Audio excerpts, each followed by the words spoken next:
இந்த முன்னோர்கள் சேர்த்து வச்ச சொத்தை உழைக்காம எந்த விதமான வேலை வெட்டிக்கு போகாம முன்னோர்கள் சேர்த்து வச்ச சொத்தை வித்து ஒருத்தன் தின்னுகிட்டு இருக்கான்னு வச்சுங்க, அவனை என்னன்னு சொல்லுவீங்க நீங்கெல்லாம்? எங்க ஊர் பக்கமும் ஊதாரின்னு தான் சொல்லுவாங்க. உங்க ஊர் பக்கம் மட்டும் இல்ல, எங்க ஊர் பக்கமும் ஊதாரின்னு தான் சொல்லுவாங்க. இப்ப நாட்டையே வித்துக்கிட்டு இருக்கிற ஊதாரி யாரு? சத்தமா சொல்லுங்க. ஆகவே ஒரு மிகப்பெரிய ஊதாரியிடம் நம்முடைய தேசம் சிக்கிக் கொண்டிருக்கிறது. அவர் வாய்ப்பு கிடைக்கிற போதெல்லாம் விட்டு திங்கிற காரியத்திலே அவர் ஈடுபட்டிருக்கிறார். இப்போது தமிழகத்திலே மிக முக்கியமான தமிழகத்தினுடைய அடையாளங்களில் ஒன்றாக விளங்கி கொண்டிருக்கிற நெய்வேலியினுடைய நிலக்கரி நிறுவனத்தினுடைய பங்குகளை 3% பங்குகளை விற்பது என்று அவர்கள் அறிவித்தார்கள். அதற்கு எதிராக பல்வேறு கட்சிகள் அறிக்கை விட்டார்கள். தமிழ்நாடு முதலமைச்சர் அவர்கள் பிரதமருக்கு கடிதம் எழுதி பங்கு விற்பனை செய்யக்கூடாது என்று சொன்னார். இடதுசாரி கட்சிகளின் சார்பில் உடனடியாக ஒரு கண்டன இயக்கத்தை இங்கு நாம் நடத்தி கொண்டிருக்கிறோம். ஆனால் கொடுமை என்னவென்று சொன்னால், கடந்த ஜூன் 9, 10 ஆகிய 2 தேதிகளில் நெய்வேலி பங்கு ஏற்கனவே 28% பங்குகள் விற்பனை செய்யப்பட்டு விட்டது. ஏற்கனவே அது காங்கிரஸ் ஆட்சி காலத்தில். ஏன்னா அந்த பங்கு விற்பனை என்பது ஏதோ பிஜேபி ஆட்சியில் மட்டும் நடக்கிறது என்று நாம் கருத வேண்டிய அவசியம் இல்லை. காங்கிரஸ் ஆட்சி காலத்திலே இதை பங்குகளை, பொதுத்துறை பங்குகளை தனியாருக்கு விற்பது என்பதை துவக்கியது காங்கிரஸ் கட்சி. அது மெதுவாக சாதாரண எக்ஸ்பிரஸ் மாதிரி அது போச்சுன்னு சொன்னா, மோடி அரசாங்கம் வந்தே பாரத் வேகத்தில் போயிட்டு இருக்கான் பங்கு விற்பனையில். ரெண்டுக்கு வித்தியாசம் தான். ஆகவே காங்கிரஸ் கட்சியாக இருந்தாலும் இங்கே நேருவை பற்றி பெருமையாக நான் பேசுகிறோம். நிச்சயமாக பெருமைக்குரியவர் தான் நேரு அவர்கள். ஆனால் நேரு உருவாக்கிய பொதுத்துறை நிறுவனங்களுடைய பங்குகளை எல்லாம் விற்பது என்கிற மோசமான நடவடிக்கையில் ஈடுபட்டது காங்கிரஸ் கட்சி. இன்றைக்கு அதை மிக வேகமாகவும் மின்னல் வேகத்திலும் அதிகமான பங்குகளை விற்கக்கூடிய ஒரு ஆட்சியாகவும் இப்போது ஒன்றியத்தை ஆண்டு கொண்டிருக்கக்கூடிய பிஜேபி அரசாங்கம் விற்பனையில் ஈடுபட்டிருக்கிறது. இன்றைக்கு கடந்த ஜூன் மாதம் 9, 10 ஆகிய 2 தேதிகளில் அறிவிக்கப்பட்ட இந்த 3% பங்குகளை 1257 கோடி ரூபாய்க்கு விற்றுவிட்டார்கள். ஆகவே விற்ற பங்குகளை திரும்ப பெற வேண்டும் என்பதுதான் இந்த ஆர்ப்பாட்டத்தின் வாயிலாக நாம் வலியுறுத்துகிற கோரிக்கை. எந்த விதமான வெளிப்படைத்தன்மையும் இல்லாமல் எப்போது அறிவிக்கிறார்கள், எப்போது விற்கிறார்கள் என்பதே மக்களுக்கு தெரியவில்லை. நிறுவனத்தில் உழைத்துக் கொண்டிருக்கக்கூடிய தொழிலாளர்களுக்கு தெரியவில்லை. ஆனால் எங்கேயே இருக்கக்கூடிய மத்திய அரசாங்கம் முடிவெடுத்து விற்று 1257 கோடி ரூபாய் மத்திய அரசாங்கத்தினுடைய வரிவாயிலே சேர்த்து விட்டார்கள்.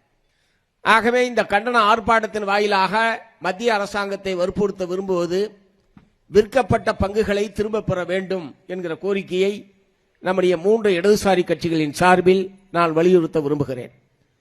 இந்த கோரிக்கையை தமிழ்நாடு முதலமைச்சர் அவர்களும் வற்புறுத்த வேண்டும். விற்கப்பட்ட பங்குகளை திரும்ப பெற வேண்டும். அந்த பணத்தை திருப்பி கொடுத்துரு. எவன்கிட்ட நீங்க வித்தீங்களோ அவனுக்கு திருப்பி கொடுத்துருங்க. ஒருவேளை மத்திய அரசாங்கம் விற்ற பங்குகளை எங்களால் திரும்ப வாங்க முடியாது என்று சொன்னால், தமிழ்நாடு அரசாங்கம் இந்த 3% பங்குகளை திரும்ப பெறுவதற்கு தமிழ்நாடு அரசாங்கம் வாங்குவதற்கு முன்வர வேண்டும். நெய்வேலி நிறுவனத்தினுடைய 100 பங்குகளும் நிறுவனத்துக்கு சொந்தமாக இருக்க வேண்டும் என்பதுதான் எங்களுடைய கோரிக்கை. ஆனால் சிறுக சிறுக விற்று இப்போது 31% பங்குகளை அவர்கள் விற்றுவிட்டார்கள். இப்போது 69% பங்குகள் தான் நிறுவனத்திடையே அரசிடம் இருக்கிறது. 31% பங்குகள் தனியாருக்கு சென்று விட்டது. இப்படியே அவர்கள் படிப்படியாக இப்படி விற்றுக் கொண்டிருந்தார்கள் என்று சொன்னால், ஒரு கட்டத்தில் நிறுவனம் என்பது நம்முடைய கட்டுப்பாட்டை விட்டு தனியாருடைய கட்டுப்பாட்டிற்கு சென்றுவிடும். அப்படி ஒரு நிலைமை வரக்கூடாது. இந்த நெய்வேலி நிறுவனம் பொதுத்துறை நிறுவனமாகவே பாதுகாக்கப்பட வேண்டும் என்கிற நோக்கத்தோடு தான் இந்த கண்டன ஆர்ப்பாட்டத்தை இடதுசாரி கட்சிகளின் சார்பில் நடத்தி கொண்டிருக்கிறோம். திருச்சியிலே இருக்கக்கூடிய BHEL, சேலத்திலே இருக்கக்கூடிய சேலம் இரும்பாலை, இங்கே இருக்கக்கூடிய நெய்வேலி, இத்தகைய பொதுத்துறை நிறுவனங்கள் தான் பல்லாயிரக்கணக்கான தொழிலாளர்களுக்கு வேலை வழங்கக்கூடிய நிறுவனங்களாக பெரிய நிறுவனங்களாக தமிழகத்திலே இருந்து கொண்டிருக்கிறது, ரயில்வேக்கு அடுத்தபடியாக. ஆகவே இந்த பொதுத்துறை நிறுவனங்கள் பாதுகாக்கப்படவில்லை என்று சொன்னால், தனியாரிடம் போனால் அவர்கள் நவீனமயமாக்குகிறோம் என்கிற பெயரில் நவீனமான தொழில்நுட்பம், நவீனமான எந்திரங்களை பயன்படுத்தி தொழிலாளர்களுடைய எண்ணிக்கையை குறைத்து உற்பத்தி அவர்கள் பெருக்குவார்கள். ஆனால் தொழிலாளர்களுக்கு வேலை வாய்ப்பு என்பது இருக்காது. இப்போதே நெய்வேலி நிலக்கரி நிறுவனத்தில் 10,000 நிரந்தர பணியிடங்கள் காலியாக இருக்கிறது. உற்பத்தியிலே குறைவில்லை, லாபத்திலே எந்த விதமான குறைவும் இல்லை. ஆனால் 10,000 நிரந்தர பணியிடங்கள் காலியாக நெய்வேலி நிறுவனத்தில் வைக்கப்பட்டிருக்கிறது. இந்த 10,000 ஏற்கனவே விவசாயிகள் வேலை கோரிக்கொண்டிருக்கிறார்கள். நிலம் கொடுத்த விவசாயிகள் தங்களுடைய வாரிசுகளுக்கு இந்த நிறுவனத்திலே வேலை வழங்க வேண்டும், நீங்கள் வேலை இங்கே கிடைக்கும் என்கிற நம்பிக்கையிலே தான் நாங்கள் நிலத்தை கொடுத்தோம். ஆகவே எங்களுடைய குடும்பத்தில் இருக்கக்கூடிய குழந்தைகளுக்கு அவர்களுடைய கல்வி தகுதிக்கு ஏற்ப வேலை வழங்க வேண்டும் என்கிற கோரிக்கையை வற்புறுத்தி நீண்ட நெடும் காலமாக இங்கே இருக்கக்கூடிய விவசாயிகள் போராடி கொண்டிருக்கிறார்கள், பல்வேறு இயக்கங்களோடு சேர்ந்து. ஆனால் நிலம் கொடுத்த விவசாயிகளுடைய வாரிசுகளுக்கு இதுவரை முறையான வேலை என்பது வழங்கப்படவில்லை. ஒப்பந்ததாரர்களாக மிக மலிவான கூலிக்கு மிகப்பெரிய உழைப்பு சுரண்டலுக்கு ஆளாகிக் கொண்டிருக்கிறார்கள் விவசாயியுடைய குழந்தைகள். அவர்கள் நிலத்தை வழங்கவில்லை என்று சொன்னால் நிலக்கரி நிறுவனம் கிடையாது. விவசாயிகள் நிலத்தை தர மறுத்தால் எப்படி நிலக்கரி நிறுவனம் செயல்படும்? இப்போது 4வது சுரங்கத்திற்காக நிலத்தை எடுப்பது என்று நிறுவனம் முடிவு செய்திருக்கிறது. 4வது சுரங்கத்தை அமைப்பதற்கு ஏறத்தாழ 20,000 ஏக்கர் நிலத்தை புதிதாக கையகப்படுத்துவது என்கிற திட்டம் ஏற்கனவே அறிவிக்கப்பட்டிருக்கிறது. அதற்கு முன்பாக கொடுத்த நிலத்திற்கே உரிய இழப்பீடு வழங்கவில்லை, கொடுத்த வாக்குறுதியை நிறைவேற்றவில்லை, உரிய இழப்பீடு என்பது வழங்கவில்லை, வேலை என்பது வழங்கவில்லை என்று விவசாயிகள் போராடி கொண்டிருக்கிற போது புதிதாக ஒரு 20,000 ஏக்கர் நிலத்தை கையகப்படுத்துவது என்று நிறுவனம் அறிவித்திருக்கிறது. ஆகவே உண்மையிலேயே நிலக்கரி இருக்கிற இடத்தில் தான் நிலக்கரியை எடுக்க முடியும், அதில் எந்த விதமான சந்தேகமும் இல்லை. நிலக்கரி இல்லாத இடத்தில் போய் நிலத்தை கையகப்படுத்தி நிலக்கரியை நாம் எடுக்க முடியாது. ஆனால் நிலக்கரி நிறுவனத்தை பாதுகாப்பதற்கும் நிலக்கரி இந்த நிறுவனம் தொடர்ந்து செயல்படுவதற்கும் ஆதாரமாக, அடிப்படை ஆதாரமாக விளங்கக்கூடிய நிலத்தை வழங்கக்கூடிய விவசாயிகள் பாதுகாக்கப்பட வேண்டுமா வேண்டாமா? அவர்களுக்கு கொடுத்த வாக்குறுதிகள் நிறைவேற்றுவதில் இந்த நிறுவனம் அக்கறை செலுத்த வேண்டுமா வேண்டாமா? ஆனால் அதை பற்றி கவலையப்படாமல் நிலத்தை கையகப்படுத்தும் போது ஆசை வார்த்தைகளை சொல்வது, அபரிமிதமான வாக்குறுதிகளை கொடுப்பது, நிலத்தை கையகப்படுத்தியதற்கு பிறகு நிலத்தை விவசாயிகளிடமிருந்து எழுதி வாங்கியதற்கு பிறகு விவசாயிகளை கால் தூசுக்கு சமானமாக நீங்கள் மதிப்பதிலே என்ன நியாயம் இருக்கிறது? ஆகவே இது நிறுவனம் தொடர்ந்து செயல்பட வேண்டும், 4வது சுரங்கம் உருவாக்கப்பட வேண்டும் என்பதிலே கூட யாருக்கும் மாறுபட்ட கருத்து கிடையாது. ஆனால் விவசாயிகளிடமிருந்து நிலத்தை கையகப்படுத்துகிற போது அவர்களுக்கு உரிய இழப்பீட்டை, மறுவாழ்வை, அவர்களுடைய வாரிசுகளுக்கு வேலையை உறுதிப்படுத்த வேண்டியது நிறுவனத்தினுடைய மிக முக்கியமான பொறுப்பு. அது இல்லை என்றால் நிறுவனம் எப்படி தொடர்ந்து செயல்பட முடியும்? ஏற்கனவே 1வது சுரங்கம் கிட்டத்தட்ட மூடப்பட்டாகிவிட்டது, ஏனென்றால் அங்கே நிலக்கரி தீர்ந்து விட்டது. ஆகவே புதிய இடத்தை தேடி போவதை தவிர வேறு வழி இல்லை. அப்படி என்று சொன்னால் இந்த விவசாயிகளுக்கு உரிய அந்த நிலத்திற்கான உரிய மதிப்பை, இழப்பீட்டை வழங்க வேண்டியது நிறுவனத்தினுடைய மிக முக்கியமான பணி என்பதை நான் இந்த நேரத்தில் சொல்ல விரும்புகிறேன். அதை போலவே 2வது, இதை எதற்காக விற்க வேண்டும்? முதலில் நாங்கள் இந்த பொதுத்துறை நிறுவனத்தினுடைய பங்குகளை விற்ற போது அவர்கள் என்ன சொன்னார்கள்? பொதுத்துறை நிறுவனங்கள் சுமை, அது நஷ்டத்திலே இயங்கிக் கொண்டிருக்கிறது, திரும்ப திரும்ப அரசாங்கம் உதவி செய்து கொண்டிருக்க முடியாது, நிதி உதவி செய்து கொண்டிருக்க முடியாது, ஆகவேதான் விற்பனை செய்கிறோம் என்று சொன்னார்கள். ஆனால் நெய்வேலி NLC போன்ற லாபம் ஈட்டக்கூடிய நிறுவனத்தை எதற்காக விற்க வேண்டும்? இந்த 2025-26 ஆண்டு மட்டும் 3875 கோடி ரூபாய் NLC நிறுவனம் லாபம் ஈட்டியிருக்கிறது. தொடர்ச்சியாக லாபம் ஈட்டக்கூடிய நிறுவனமாகத்தான் NLC என்பது இருந்து கொண்டிருக்கிறது. அதனால்தான் NLC பங்குகளை வாங்குவதற்கு தனியார் பேயாய் அலைந்து கொண்டிருக்கிறார்கள். இங்கே லாபம் வராது என்று தெரிந்தால் எவனாவது இதை வாங்குவானா? இப்போ ஒரு மாடு, பசுமாடு வாங்க போறாரு, கண்ணு போட்ட பசுமாடு வாங்க போறாருன்னா நல்லா கறக்கும்னா தானே வாங்குவாரு விவசாயி. இன்னொருத்தர் மாட்டை வாங்கிட்டு போனா கறந்தா பாலே வராதுன்னா எவனாவது அந்த மாட்டை வாங்குவானா? அது மாதிரி NLC தொடர்ந்து லாபகரமாக இயங்கிக் கொண்டிருக்கிறது. ஆண்டுதோறும் ஆயிரக்கணக்கான கோடி ரூபாய் லாபம் ஈட்டுகிற நல்ல நிறுவனமாக செயல்பட்டுக் கொண்டிருக்கிறது. இங்கே மலிவான கூலியில் அதிகமான தொழிலாளிகள் ஒப்பந்த தொழிலாளிகள் என்கிற முறையில் உழைத்துக் கொண்டிருக்கிறார்கள். எவ்வளவு வேண்டுமானாலும் உழைப்பை சுரண்டலாம். இப்படி பல கட்டமைப்புகளை அவர்கள் உருவாக்கி வைத்திருக்கிறார்கள். ஆகவே சுலபமாக லாபத்தை பெற முடியும் என்கிற காரணத்தினாலேதான் இந்திய முதலாளிகள் என்எல்சியுடைய பங்குகளை வாங்குவதற்கு அவர்கள் ஆர்வமாக முன்வருகிறார்கள். ஆகவே அவர்கள் சொல்வதைப் போல நட்டத்தில் இயங்குகிறது, ஆகவே நாங்கள் பங்குகளை விற்கிறோம் என்பதெல்லாம் உலகத்தை நாட்டு மக்களை ஏமாற்றுகிற ஒரு விஷயம். லாபமாக இயங்குகிற காரணத்தினால்தான் மற்றவர்கள் வந்து வாங்குகிறார்கள். நான் அரசாங்கத்தை பார்த்து கேட்க விரும்புவது, லாபகரமாக இயங்கக்கூடிய ஒரு நிறுவனத்தினுடைய பங்குகளை எதற்காக விற்கிறீர்கள்? அதுதான் ஆரம்பத்திலே சொன்னதை போல அது ஊதாரித்தனம். ஆகவே இந்த ஊதாரித்தனத்திற்கு நாங்கள் ஒத்துழைக்க முடியாது. நாட்டு மக்கள் ஒருபோதும் ஒத்துழைக்க கூடாது. ஆகவே அரசாங்கத்தினுடைய இந்த முடிவை எதிர்த்து வலுவான கண்டன இயக்கத்தை நடத்த வேண்டிய அவசியம் இருக்கிறது. ஏற்கனவே 2013ஆம் ஆண்டு 5% பங்குகளை விற்பது என்று சொல்லி அன்றைக்கு இருந்த காங்கிரஸ் அரசாங்கம் முயற்சி எடுத்த போது நெய்வேலி தொழிலாளர்கள் மட்டுமல்ல, நெய்வேலி தொழிலாளர்கள் ஒரு தொடர்ச்சியான வேலை நிறுத்த போராட்டத்தை நடத்தினார்கள்.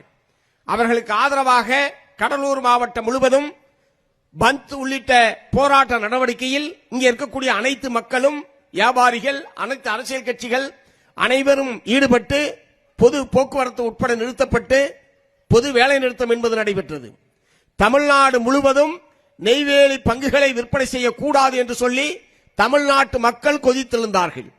இந்த பொதுத்துறை நிறுவனம் பாதுகாக்கப்பட வேண்டும். ஏற்கனவே தோழர் பாலசுந்தரம் சொன்னதைப் போல மிக குறைவான விலையில் மின்சாரம் கிடைக்கிறது என்று சொன்னால் அது நெய்வேலி பொதுத்துறை நிறுவனமாக இருக்கிற காரணத்தினாலேதான். ஒரு யூனிட் மின்சாரம் 3 ரூபாய்க்கும் 4 ரூபாய்க்கும் இன்றைக்கு நெய்வேலி நிறுவனம் விற்றுக் கொண்டிருக்கிறது. தனியாரிடம் 10 ரூபாய் 12 ரூபாய் கொடுத்து அரசாங்கம் மின்சாரத்தை வாங்கிக் கொண்டிருக்கிறார்கள். இது முழுக்க தனியார் மயமானால் நெய்வேலியிலிருந்தும் மின்சாரம் 10 ரூபாய் 12 ரூபாய்க்குத்தான் வாங்கி மக்களுக்கு கொடுக்க முடியும். அப்படி அபரிமிதமான விலை உயர்கிற போது யார் இலவசமாக மின்சாரத்தை தருவதற்கு முன் வருவார்கள்? வீடுகளாக இருந்தாலும், விவசாயமாக இருந்தாலும், விசைத்தறியாக இருந்தாலும் ஏற்கனவே போராடி பெற்றிருக்கிற இந்த சலுகைகள் எல்லாம் பறிபோய்விடும். ஆகவே இந்த நிறுவனம் பாதுகாக்கப்பட வேண்டும் என்பதில் ஒட்டுமொத்த தமிழகமும் 2013ஆம் ஆண்டு பெரும் போராட்டத்தை முன்னெடுத்தது. அதன் விளைவாகத்தான் மத்திய அரசாங்கம் ஒத்துக்கொள்ளாத நிலையில் அன்றைக்கு தமிழ்நாட்டுடைய முதலமைச்சராக இருந்த செல்வி ஜெயலலிதா அவர்கள் 3.5% பங்குகளை தமிழ்நாடு அரசாங்கம் வாங்கிக் கொள்ளும் என்கிற அறிவிப்பை வெளியிட்டு தமிழ்நாடு அரசாங்கம் அந்த பங்குகளை வாங்கியதற்கு பிறகுதான் போராட்டம் என்பது முடிவுக்கு வந்தது. ஆகவே மக்களுடைய குரல் வலுவாக ஒன்றுபட்டு எழுந்தால் அரசாங்கம் செவிசாய்த்தே தீர வேண்டும் என்பதற்கு 2013ஆம் ஆண்டு போராட்டம் மிகச்சிறந்த எடுத்துக்காட்டு. ஆகவே தமிழ்நாடு முதலமைச்சர் அவர்கள் ஏற்கனவே இந்த பங்குகளை விற்பனை செய்யக்கூடாது என்று மத்திய அரசுக்கு கடிதம் எழுதினார். ஆனால் தமிழ்நாடு முதலமைச்சருடைய கடிதத்திற்கு அவர்கள் ஏதாவது பதில் எழுதினார்களா என்பது நமக்கு தெரியாது. அப்படி ஒருவேளை ஏதாவது அவர்கள் பதில் அனுப்பியிருந்தால் தமிழ்நாடு அரசாங்கம் அதை பொதுமக்களுக்கு வெளியிட வேண்டும். மத்திய அரசாங்கத்துக்கு நாங்கள் கடிதம் எழுதினோம், நாங்கள் பங்குகளை விற்றுவிட்டோம் என்றோ அல்லது ஏன் விற்றோம் என்றோ ஏதாவது விளக்கத்தை ஒன்றிய ஆட்சியாளர்கள் தமிழ்நாடு முதலமைச்சருக்கு பதிலாக எழுதியிருந்தால் அதை அவர்கள் வெளிப்படையாக வெளியிட வேண்டும். ஒருவேளை தமிழ்நாடு முதலமைச்சருடைய கடிதத்திற்கு அவர்கள் எந்த விதமான மதிப்பும் மரியாதையும் தரவில்லை என்று சொன்னால் நெய்வேலி பொதுத்துறை நிறுவனத்தை பாதுகாப்பதற்கான போராட்டத்தில் தமிழக வெற்றி கழகம், தமிழ்நாடு அரசாங்கம் இணைந்து நின்று போராடுவதற்கு முன்வர வேண்டும் என்று இந்த சந்தர்ப்பத்தில் நான் வற்புறுத்தி கேட்டுக்கொள்ள விரும்புகிறேன். அதைப் போலவே இன்றைக்கு அவர்கள் விற்றுவிட்டார்கள், அதை திரும்ப பெற வேண்டும் என்று நாங்கள் வற்புறுத்துகிறோம். ஒருவேளை மத்திய அரசாங்கம் அதுக்கு செவிசாய்க்கவில்லை என்று சொன்னால் தமிழ்நாடு அரசாங்கமே எப்படி 2013ஆம் ஆண்டு செல்வி ஜெயலலிதா அவர்கள் 3.5% பங்குகளை தமிழ்நாடு அரசாங்கம் வாங்கிக் கொள்ளும் என்று முன் வந்தாரோ அதைப் போல இப்போது ஒன்றிய பிஜேபி அரசால் விற்பனை செய்யப்பட்டிருக்கிற 3% பங்குகளை தமிழ்நாடு அரசாங்கம் வாங்கிக் கொண்டு தமிழ்நாட்டினுடைய இந்த என்எல்சி பொதுத்துறை நிறுவனத்தை பாதுகாப்பதற்கு முன்வர வேண்டும் என்று 3 இடதுசாரி கட்சிகளின் சார்பில் தமிழ்நாடு அரசாங்கத்தை நான் வற்புறுத்த விரும்புகிறேன். இது இந்த நிறுவனத்திற்கு மட்டுமல்ல, வேறு எந்த பொதுத்துறை நிறுவனத்தை விற்பது என்று அவர்கள் வந்தாலும் துறைமுகம், ரயில்வே, விமானம், பிஹெச்இஎல், சேலம் இரும்பாலை உள்ளிட்ட பல்வேறு பொதுத்துறை நிறுவனங்களை விற்பதை ஒரு வேலையாகவே அவர்கள் வைத்துக் கொண்டிருக்கிறார்கள். அதனால்தான் நம்முடைய குழந்தைகளுக்கு வேலை கிடைக்கவில்லை. புதிய பணி நியமனங்கள் என்பது புதிதாக ஆள் எடுப்பதில்லை. இடஒதுக்கீடு என்பது முழுமையாக நடைமுறைப்படுத்த முடியாத நிலைமை என்பது ஏற்படுகிறது. தனியார் விற்பனை பங்குகள் அதிகரித்துக் கொண்டே இருந்தால் எப்படி இடஒதுக்கீடு அமல்படுத்தப்படும்? சமூக நீதி எப்படி காப்பாற்றப்படும்? பட்டியல் சாதி பழங்குடியினர் பிற்படுத்தப்பட்ட சமுதாயத்தை சார்ந்தவர்களுக்கு எப்படி அதில் வேலை கிடைக்கும்? ஆகவே இது ஏதோ ஒரு நிறுவனத்தை பாதுகாப்பதற்கான அல்லது ஏதோ பங்கு விற்பனை எதிர்த்த போராட்டமாக நீங்கள் கருதக்கூடாது. மாறாக ஒட்டுமொத்த நாட்டினுடைய நலன், நாட்டு மக்களுடைய நலன், வேலை வாய்ப்பை எதிர்பார்த்து காத்துக் கொண்டிருக்கக்கூடிய இளைஞர்களுடைய நலன், இவை அனைத்தையும் உள்ளடக்கித்தான் இந்த கண்டன போராட்டத்தை 3 இடதுசாரி கட்சிகளும் நடத்தி கொண்டிருக்கிறது. ஆகவே இதிலே கட்சி வித்தியாசம் இல்லாமல் ஏற்கனவே அரசியல் தேர்தல் உறவுகள் என்பது வேறு. ஆனால் இதெல்லாம் தமிழ்நாட்டுடைய நலன் சார்ந்த பிரச்சனைகள். ஏற்கனவே தோழர்கள் குறிப்பிட்டதைப் போல காவிரியில் நமக்கான உரிமையை பாதுகாக்க வேண்டும், உளவு தொழில் பாதுகாக்கப்பட வேண்டும், காவிரி டெல்டாவினுடைய பாசன உரிமை பாதுகாக்கப்பட வேண்டும் என்கிற முறையில் 3 இடதுசாரி கட்சிகளின் சார்பில் மேகதாட்டு அணை காவிரியின் குறுக்கே கட்டப்படுவதற்கு எதிராக தஞ்சையிலே ஒரு பிரம்மாண்டமான ஆர்ப்பாட்டத்தை நடத்தினோம். இன்றைக்கு தொழிலை பாதுகாப்பதற்காக 3 இடதுசாரி கட்சிகளும் சேர்ந்து நெய்வேலியிலே இன்றைக்கு பிரம்மாண்டமான ஆர்ப்பாட்டத்தை நாம் நடத்தி கொண்டிருக்கிறோம். ஆகவே உழவுக்கும் தொழிலுக்கும் வந்தனை செய்வோம் என்றான் பாரதி.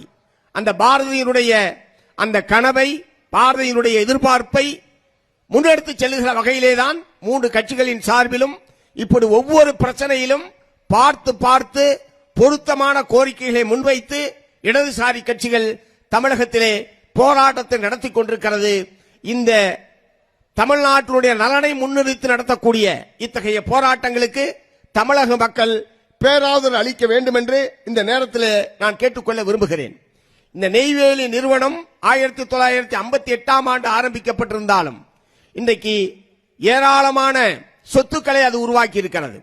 இந்தியாவுடைய பல்வேறு மாநிலங்களில், ஒரிசாவில், ராஜஸ்தானில், ஜார்க்கண்டில், உத்தரப்பிரதேசத்தில் என்று சொல்லி இந்தியாவினுடைய பல்வேறு மாநிலங்களிலும் இதற்கான கிளை நிறுவனங்கள் துவக்கப்பட்டிருக்கிறது.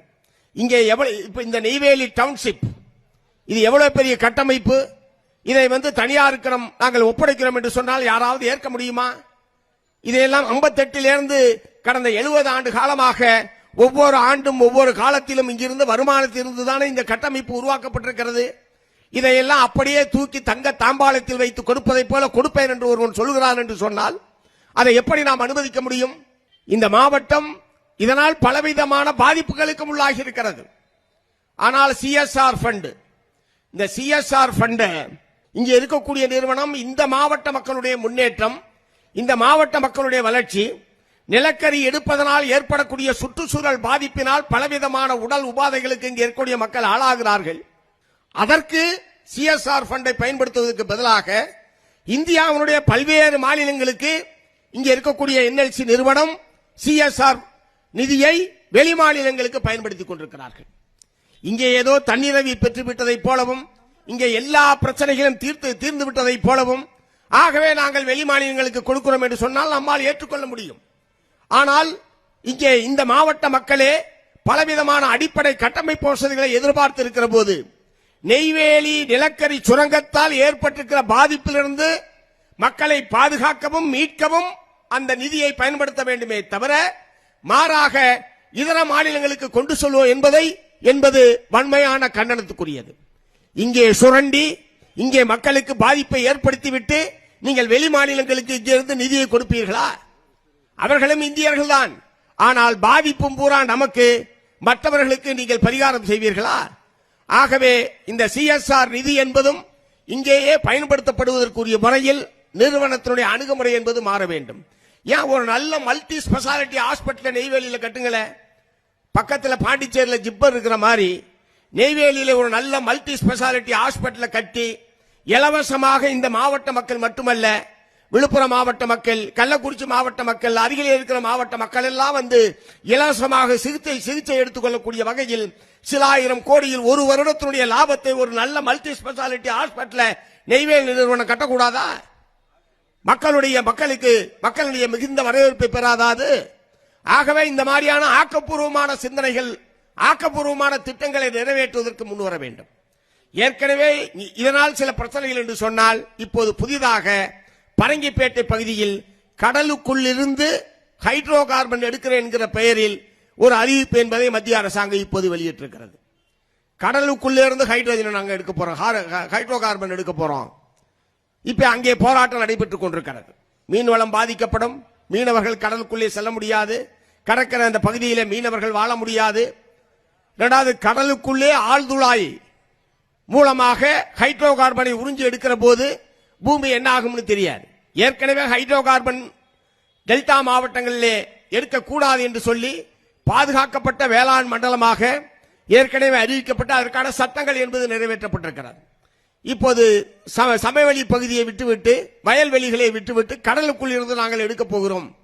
ஆகவே ஏற்கனவே பல்வேறு ரசாயன தொழிற்சாலைகளால் கடுமையான சுற்றுச்சூழல் பாதிப்புக்கு உள்ளாகி இருக்கக்கூடிய இந்த கடலூர் மாவட்டம் மேலும் மேலும் பாதிப்புகளுக்கு உள்ளாகக்கூடிய வகையில், மக்களுக்கு பாதிப்பை ஏற்படுத்தக்கூடிய வகையில், சுற்றுச்சூழலுக்கு பாதிப்பை ஏற்படுத்தக்கூடிய வகையிலான தொழில்கள் தான் இங்கே கொண்டு வர வேண்டுமா என்கிற கேள்வியை நாங்கள் எழுப்ப விரும்புகிறோம்.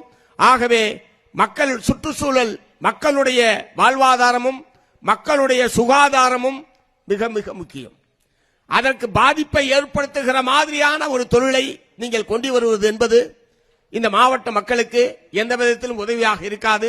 ஆகவேதான் பரங்கிப்பேட்டை பகுதியிலே ஹைட்ரோ கார்பன் திட்டத்தை ரத்து, அந்த அனுமதியை கொடுக்க கூடாது என்று சொல்லி அந்த பகுதி மக்கள், இந்த மாவட்ட மக்கள் ஒரு போராட்டத்தை ஏற்கனவே நடத்தி கொண்டிருக்கிறார்கள். அதற்கும் இடதுசாரி கட்சிகள் எல்லாம் தங்களுடைய ஆதரவை தெரிவித்திருக்கிறது. அதாவது பட்டகாலியே படும் கெட்டக்கூடிய கெடுன்றது மாதிரி இன்னைக்கு மத்திய அரசாங்கம் ஒரு அறிவிப்பை வெளியிட்டிருக்கிறார்கள். உணவு பாதுகாப்பு சட்டத்தில் ஒரு திருத்தத்தை கொண்டு வந்து இந்த ஏழைகள், ஆதரவற்றவர்கள் என்று சொல்லி அந்தியோதயா, அன்ன யோஜனா, அந்தியோதயா திட்டம்னு ஒரு திட்டம் இருக்கு. அந்த அட்டையில் வைத்திருக்கக்கூடியவர்கள் 35 கிலோ அரிசி ஏற்கனவே இலவசமாக வழங்கப்பட்டுக் கொண்டிருக்கிறது ஒரு மாசத்துக்கு. ஒரு அட்டையில ஒரு பேர் இருந்தாலும் சரி, ஒரு குடும்ப அட்டையில 4 பேர் இருந்தாலும் சரி, ஒரு குடும்ப அட்டையில 7 பேர் இருந்தாலும் சரி, அவங்களுக்கு 35 கிலோ அரிசி இலவசம் என்று சொல்லி அன்ன யோஜனா, அந்தியோதயா, அன்ன யோஜனா திட்டத்தின் கீழ் வழங்கப்பட்டுக் கொண்டிருக்கிறது. இப்போது மத்திய அரசாங்கம் ஒரு திருத்தத்தை முன்மொழிந்திருக்கிறார்கள். என்ன திருத்தம் அது? இனிமே எத்தனை பேரா இருந்தாலும் 35 கிலோ என்பதற்கு பதிலாக ஒரு ஆளுக்கு 7 கிலோ மட்டும்தான் கொடுப்போம். ஒரு காலில் 2 பேர் இருக்கானா 14 கிலோ தான் கொடுப்போம். சரி, ஒரு காலில் 7 பேர் இருந்தா 7 49 கிலோ கொடுப்பீங்களா? அதெல்லாம் கொடுக்க மாட்டோம். அது 35 கிலோ தான். 35 கிலோ சீலிங்க. 35 கிலோவுக்கு மேல ஒரு கையளவு அரிசி கூட கொடுக்க முடியாது. 35 கிலோ தான் அதிகபட்சம். ஆனால் குறைப்பது என்கிற பெயரில் கிட்டத்தட்ட 18,60,000 பேர், 60,000 காடு தமிழ்நாட்டில் இந்த அந்தியோதயா, அன்ன யோஜனா திட்டத்திலே இருக்கிறது. ஏறத்தாழ 70 லட்சம் பேர் அந்த திட்டத்தின் மூலம் வரக்கூடிய உணவு தானியத்தை பயன்படுத்தித்தான் உயிர் வாழ்ந்து கொண்டிருக்கிறார்கள். இங்க திங்கிற சோத்துல மண்ணள்ளி போடுறாயா? இந்த சட்ட திருத்தம் என்ன? திங்கிற சோத்துல மண்ணள்ளி போடுறது, வயிற்றுல அடிக்கிறது. அதைத்தான் அவர்கள் செய்கிறார்கள். நாங்கள் ஏழைகளுடைய வயிற்றில் அடிக்காதே என்றுதான் நாங்கள் போராடி கொண்டிருக்கிறோம். எல்லோருமே அதை கேட்க வேண்டும். அதுவும் தமிழ்நாட்டை பொறுத்தவரை அரிசிதான் பிரதானமான உணவு. அரிசியை தான் இட்லி ஆக்குறான், தோசை ஆக்குறான், அரிசி உப்மாவாக்குறான், எல்லாமே அரிசி தான். அப்புறம் சோறு ஆக்குறான். அரிசி தான் பிரதானம். காலை மாலை இரவு மாத்தி மாத்தி சாப்பிடலாம். தவிர மொத்தத்தில் அரிசி தான் எல்லாம் வருது. இந்த அரிசி 35 கிலோ இது ஒன்று இவங்க கொண்டு வந்த திட்டம் அல்ல. நீண்ட காலமாக நடைமுறையில் இருக்கக்கூடிய ஒரு திட்டம். ஏழைகளுக்காக, ஆதரவற்றவர்களுக்காக என்று சொல்லி கடுமையான போராட்டத்தின் மூலமாக உருவாக்கப்பட்ட திட்டம். அதை முற்றிலும் சீர்குலைப்பது என்கிற முறையிலே தான் இன்றைக்கு ஒரு அறிவிப்பை வெளியிட்டு ஒரு திருத்தத்தை அவர்கள் அறிவித்திருக்கிறார்கள். நம்முடைய வன்மையான கண்டனத்தை தெரிவிக்க வேண்டும். அந்த ஒரு நபருக்கு 7 கிலோ என்கிற அந்த திருத்தத்தை உடனடியாக மத்திய அரசாங்கம் திரும்ப பெற வேண்டும். இல்லை என்றால் அது ஏழைகளுக்கு எதிரான ஒரு திருத்தம் என்ற முறையில் நாம் அனைவரும் எதிர்க்க வேண்டியிருக்கிறது. இன்னொன்று பட்டக்காலியே படும் கெட்டக்கூடிய கெடுன்னு சொன்னல. இன்னொரு முக்கியமான விஷயம், இந்த விபிஜி ராம்ஜின்னு சொல்லி ஏற்கனவே இருந்த 100 நாள் வேலை திட்டத்தை ரத்து செய்து இப்போது 125 நாள் நான் வேலை தரப்போகிறேன் என்று சொல்லி அறிவித்து 125 நாள்னா நல்ல விஷயம் தானே. நம்ம எடப்பாடி போன்றவர்களாம் அதை வரவேற்று இப்ப நாடே அதை பத்தி தான் பேசிக்கிட்டு இருக்கு. பிரச்சனை என்ன? 100 நாள 125 நாள்னு சொல்லிக்க, 150 நாள்னு சொல்லிக்க, 200 நாள்னு கூட சொல்லிக்க. ஆனா பணம் வேணும்ல. பணம் யார் கொடுப்பா? ஏற்கனவே இருந்ததுல வேலை செய்யக்கூடிய மொத்த கூலியில் 90% ஒன்றிய பிஜேபி அரசாங்கம், ஒன்றிய அரசாங்கம் கொடுத்தது. இப்போது புதிய விபிஜி ராம்ஜி திட்டத்தில் 60% மட்டும்தான் ஒன்றிய அரசாங்கம் கொடுக்கும். மீதி 40% மாநில அரசாங்கங்கள் ஏற்க வேண்டும் என்பதுதான் புதிய திட்டத்துடைய மிக முக்கியமான ஒரு பிரச்சனை. இப்ப இந்த ஆண்டு மட்டும் 5000 கோடி ரூபாய் தமிழ்நாடு அரசாங்கம் இந்த திட்டத்திற்கு ஒதுக்க வேண்டும். தமிழ்நாடு அரசாங்கம் மட்டும். இது மாதிரி இந்தியா பூரா யோசிச்சு பாருங்க. ஒருவேளை மாநில அரசாங்கத்தால் இந்த நிதியை ஒதுக்க முடியவில்லை என்று சொன்னால் 125 நாள் அல்ல, 25 நாள் கூட வேலை கிடைக்காது. ஏன்னால் மாநில அரசாங்கம் பணம் தரவில்லை, ஆகவே எங்களால் அமல்படுத்த முடியவில்லை என்று மாநில அரசின் மீது பழியை போட்டுவிட்டு அவர்கள் தப்பித்துக் கொள்ள பயன்படுமே தவிர வேலையை எதிர்பார்த்து காத்திருக்கக்கூடிய மக்களுக்கு வேலை கிடைக்காது. அது இந்த ஆண்டு மழை போதுமான அளவுக்கு இல்லை. காவிரியிலே மேட்டூர் அணை என்பது ஜூன் மாதம் 12ஆம் தேதி திறக்கப்படவில்லை. இன்றைக்கு வரைக்கும் குறுவை சாகுபடி என்பது பல பகுதிகளில் துவக்கப்படவில்லை. இந்த 100 நாள் வேலை, இந்த திட்டத்தை, இந்த வேலை வாய்ப்பு திட்டத்தை எதிர்பார்த்துத்தான் கிராமத்து மக்கள் எல்லாம் காத்து கிடக்கிறார்கள். இத்தகைய சூழ்நிலையில் ஜூலை மாதம் 1ஆம் தேதி முதல் இந்த விபிஜி ராம்ஜி என்கிற திட்டம் நடைமுறைக்கு வந்துவிட்டது. இதை எங்களால் சுமையை ஏற்க முடியாது என்று முதலமைச்சர் கடிதம் எழுதினார். அவங்க என்ன சொல்ல போறாங்கன்னு தெரியாது. ஆகவே இதுவும் கிராமப்புற மக்களுக்கு அரசாங்கத்தின் மூலமாக குடும்பத்திற்கு 100 நாள் வேலை என்று சட்டப்படியான உத்தரவாதப்படுத்தியிருந்த அந்த திட்டத்தை இந்த மோடி அரசாங்கம் ரத்து செய்துவிட்டது. ஏதோ காந்தி பேர்ல தான் கோபம்னு பார்த்தா ஒட்டுமொத்த நாட்டில் இருக்கிற மொத்த கிராமப்புற மக்கள் மீதும் அவர்களுக்கு கோபம் இருக்கிறது என்பதை வெளிப்படுத்தக்கூடிய வகையிலே தான் அந்த மகாத்மா காந்தி தேசிய ஊரக வேலை உறுதி சட்டத்தையே ரத்து செய்து விட்டார்கள். பாராளுமன்றத்தில் இடதுசாரிகளுக்கு அதிக எண்ணிக்கையில் 64 பேர் இருந்த போது இந்த திட்டத்தை நாங்கள் கொண்டு வந்தோம். 2004ஆம் ஆண்டு இடதுசாரிகளுடைய ஆதரவோடு தான் ஒரு அரசாங்கம் அமைக்க முடியும், தொடர முடியும் என்கிற நிலைமை ஏற்பட்ட போது கிராமப்புற மக்களுடைய வறுமையை போக்கக்கூடிய வகையில், கிராமப்புற மக்களுக்கு வேலை வாய்ப்பை வழங்கக்கூடிய வகையில் இந்த சட்டத்தை கொண்டு வருவதற்கு அடிப்படை காரணமாக விளங்கியவர்கள் இடதுசாரிகள். ஆனால் இன்றைக்கு இடதுசாரிகள் பலம் பாராளுமன்றத்தில் குறைந்து போன நிலையில் அவர்கள் என்ன செய்கிறார்கள்? நம்மால் கொண்டு வரப்பட்ட அந்த நல்ல திட்டத்தை இப்போது, சட்டத்தை இப்போது ரத்து செய்து விட்டார்கள். ரத்து செய்துவிட்டு உத்தரவாதம் இல்லாத, நிதி இருந்தால் வேலை கொடுப்போம், நிதி இல்லை என்றால் வேலை இல்லை என்கிற ஒரு உத்தரவாதம் இல்லாத ஒரு திட்டத்தை கொண்டு வந்து விபிஜி ராம்ஜி என்கிற பெயரில் இப்போது நடைமுறைப்படுத்திக் கொண்டிருக்கிறார்கள். ஆகவே மொத்தத்தில் கார்ப்பரேட்டுகளுக்கென்றால் வாரி வழங்குவதும், கிராமப்புற ஏழை எளிய மக்கள், விவசாயிகள், விவசாய தொழிலாளர்கள் என்று சொன்னால் அவர்களை மேலும் மேலும் கொடுமைக்கு உள்ளாக்குவதும் சுரண்டுவதும் என்பதைத்தான் கொள்கையாக ஒன்றிய பிஜேபி அரசாங்கம் வைத்துக் கொண்டிருக்கிறது. ஆகவே ஒன்றிய பிஜேபி அரசாங்கத்தினுடைய உழைக்கும் மக்களுக்கு எதிரான மக்கள் விரோத கொள்கைகளுக்கு எதிராக அனைவரும் திரண்டு நின்று வலுமிக்க கண்டன போராட்டத்தை தொடருவோம் என்று சொல்லி வாய்ப்புக்கு நன்றி கூறி நிறைவு செய்கிறேன். வணக்கம்.